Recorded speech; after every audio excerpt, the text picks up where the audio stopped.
என்ன பேச்சு பேசிட்டு இருக்க? எந்த இடத்துல வந்து எப்படி நடந்துக்கணும்னு எனக்கு தெரியாதா? அதெல்லாம் நான் குடிக்க போக மாட்டேன். அந்த குத்தக விஷயம் மட்டும் விசாரிச்சுட்டு நான் உடனே வந்துடுறேன். நீங்க போங்க, உள்ள போங்க. நான் வந்துடுறேன். வாங்கம்மா போலாம்.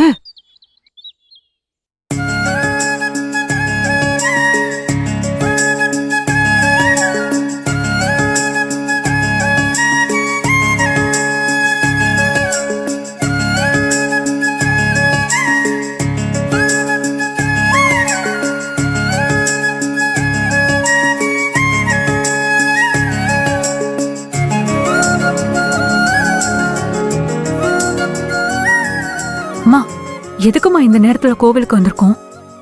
மனசு சரியில்லடி. அம்மா, அதான் மகேஷ் மாமா கல்யாணத்துக்கு ஓகே சொல்லிட்டார்ல, அப்புறம் என்ன? அவரு சரிந்தண்டி சொல்லியிருக்காரு. ஆனா இந்த கல்யாணம் நடக்க விடாதபடிக்கு எத்தனை தடங்கள் வந்துகிட்டே இருக்கு. அத நினைச்சாலே வேதனையா இருக்கு ரூபி.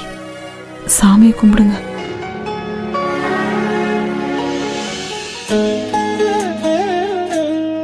கடவுளே, என் பொண்ணு கல்யாணம் எந்த தடங்களும் இல்லாம நல்லபடியா நடக்கணும்.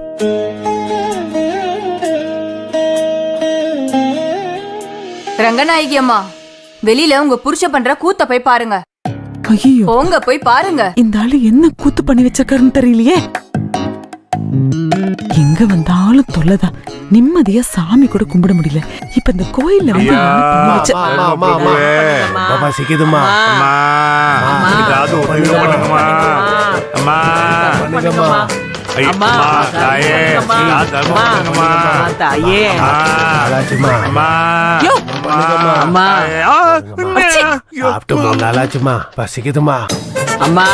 அம்மா, தர்மம் ஏதாவது போடுங்கம்மா. தர்மம் பண்ணுங்கம்மா. என்னையா பண்ணிட்டு இருக்க நீ? ஐயோ, குடிக்கிறதுக்காக நீ என்ன வேணா பண்ணுவேன்னு நான் சொன்னல, அது எங்க வந்து நிக்குது பாரு. இவ்ளோ பெரிய வீட்டு மருமகன் நீ இவ்ளோ கேவலமா நடந்துக்கிறிய. உன்னால என்ன பண்ண தகும்? அது மானத்தை வாங்காத எந்திரிச்சு வந்து தொலை.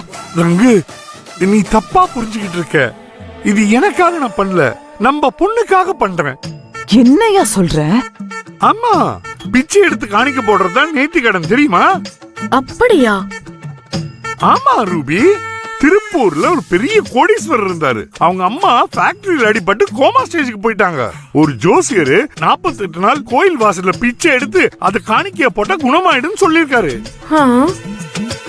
அவரும் அதே மாதிரி பண்ணி அவங்க அம்மாவை காப்பாத்திட்டாரு. அதே மாதிரி பிச்சை எடுத்து காணிக்க போட்டு என் மக கல்யாணத்தை நடத்தலான்னு முடிவு பண்ணிருக்கேன். என்னையா சொல்ற? நீ சொல்றது உண்மைதானா? அம்மா, அந்த ஆள் பிச்சைக்காரன் படம் கதைய சொல்றாருமா. போன வாரம் தான் அந்த டிவில போட்டாங்க. அதை பார்த்துட்டு வந்து அப்படியே சொல்றாரு. இல்ல ரங்கு, நிஜமாவே நம்ம பொண்ணுக்காக தான் பண்றேன். பொண்ணுக்காக தானே பண்ண? சரி, அத காணிக்கையா நானே போட்டுறேன். இரு ரங்கு, ரங்கு சொன்னா கேளு. இன்னும் கொஞ்சம் பணம் சேரட்டும், மொத்தமா போட்டுடலாம். 200 ரூபா தான் கணக்கு, அதுக்கப்புறம் தான் போகணும். ஐயோ ஐயோ ரங்கு, ரங்கு, ஐயோ கஷ்டப்படுறேன்.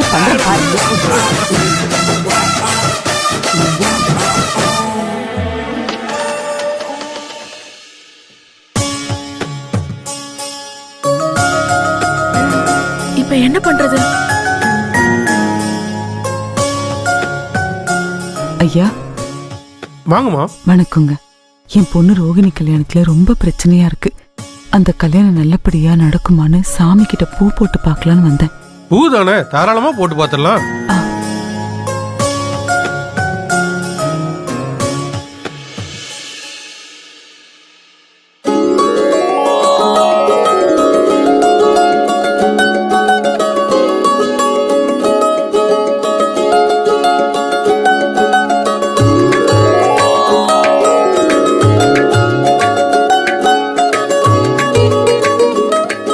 அம்மா, இதுல ஒண்ணுல வெள்ளைப்பூ இருக்கு, இன்னொன்னுல மஞ்சப்பூ இருக்கு. மஞ்சப்பூ வந்துச்சுன்னா மங்கள காரியம் நடக்கும்னு அர்த்தம். வெள்ளைப்பூ வந்துச்சுன்னா தடங்கள் ஏற்படும்னு அர்த்தம். சரிங்களா? சரி.